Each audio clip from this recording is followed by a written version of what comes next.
Taught me to jump. Now how will I fall? I touch the sky. Now I'm learning to fly. Gonna leave it all behind.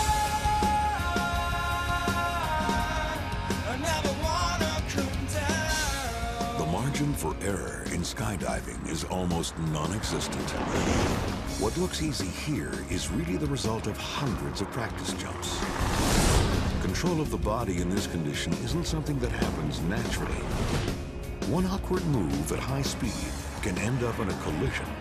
Thus, maintaining clarity of mind during the overwhelming sensation of free fall is the first skill to master. It's gonna take some time to figure it out and get my feet off the ground. I touch the sky. Now I'm learning to fly. These experts reach peaks of up to 200 miles per hour. The apparent weightlessness of the free fall is an illusion. The camera is falling at the same speed as the jumpers. The reality is that in 12 seconds, they have fallen half a mile.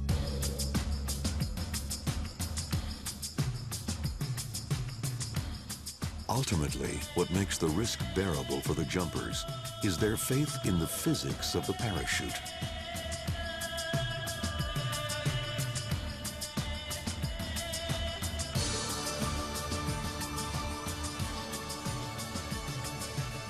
Air rushing underneath the parachute creates low air pressure above it, creating a lift that breaks the jumper's fall.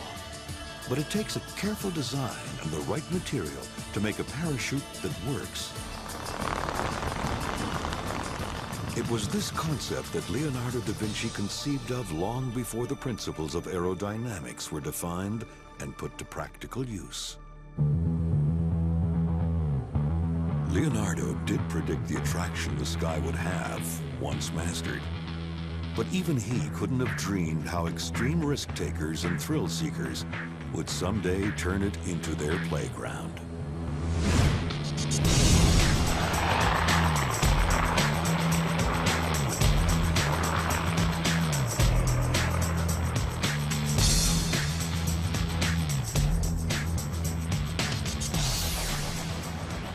Legend says a man jumped off a tall tree holding two umbrellas in 1783.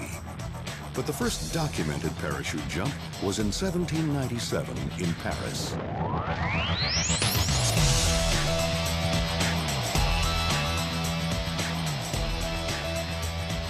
Parachutists first jumped from airplanes in 1912.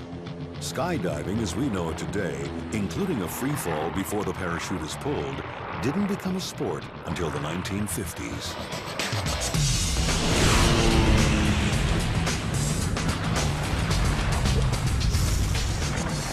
This team of jumpers is playing skyball, using a tennis ball filled with lead.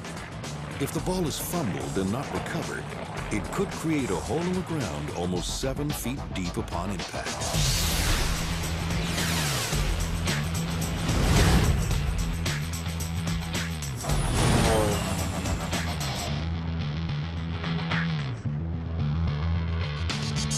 Imagine tossing a ball back and forth between two trains speeding at 200 miles per hour, and you'll get an idea of the difficulty of the game. Here they're playing above the sea. Though they try to minimize danger, activities without danger hold little appeal for them. Danger is part of what makes them happy.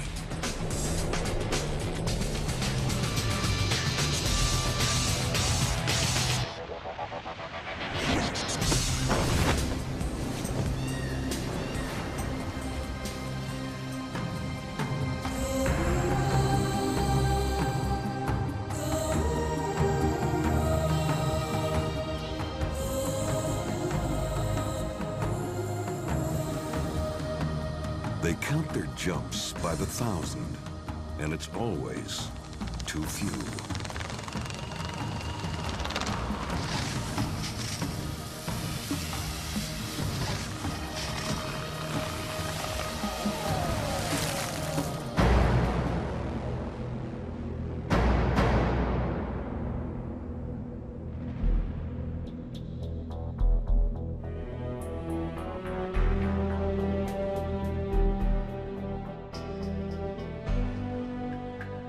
Risk as a hobby is a modern phenomenon. The most fundamental thing about recreational risk is that seeking it is a uniquely human trait. No other animal puts its life in danger for fun.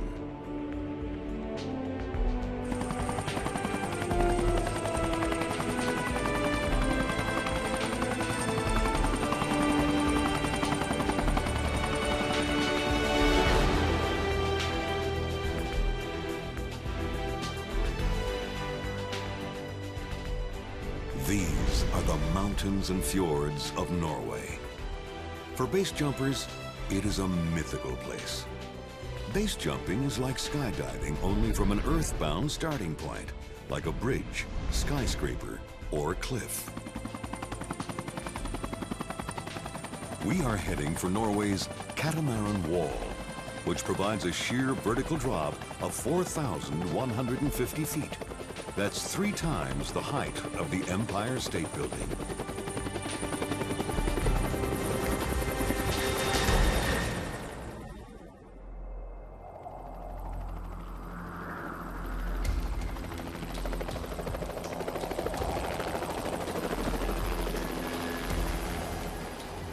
Our base jumping team is highly experienced, led by top pro Mario Richard.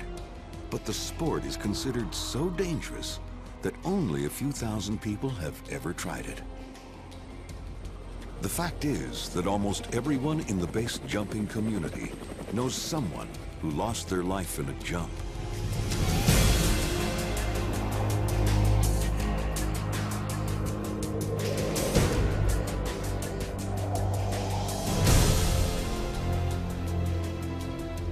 Unlike skydiving, base jumpers don't use a reserve parachute. Preparation is serious and thorough, but even the most experienced jumpers admit feeling fear before the jump. Adrenaline begins to flow as their bodies instinctively enter the state known as fight or flight. Their eyes widen and their heartbeat quickens. Body temperature rises while breathing becomes short and rapid. Many people would recognize it as a panic state. But the anticipation of the thrill pushes these jumpers forward.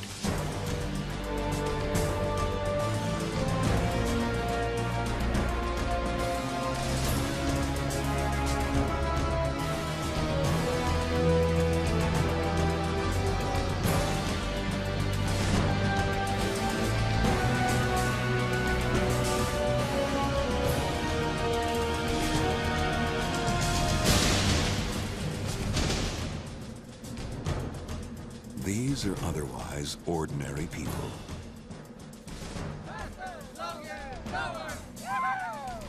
But they share this peculiar passion, and that sets them apart. The lure of the Catamaran Wall is a potential record 28-second freefall. But to fall for that long, you have to veer away from the wall and clear a talus that comes within 1.5 seconds of impact.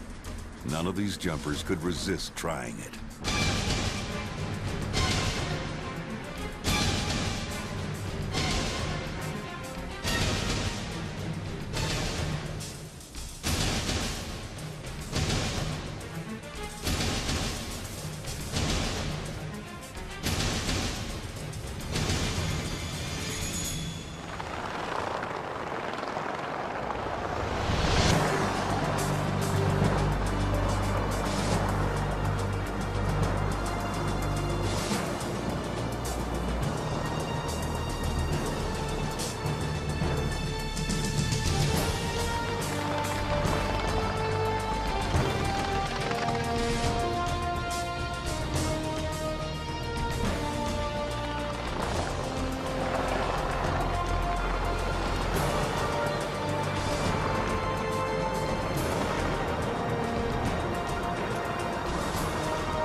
The initial reward is physiological.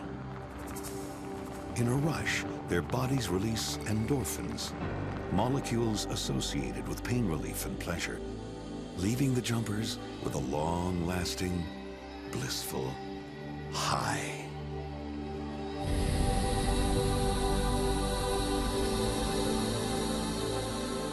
Most jumpers quickly find themselves hooked and hurry back for more.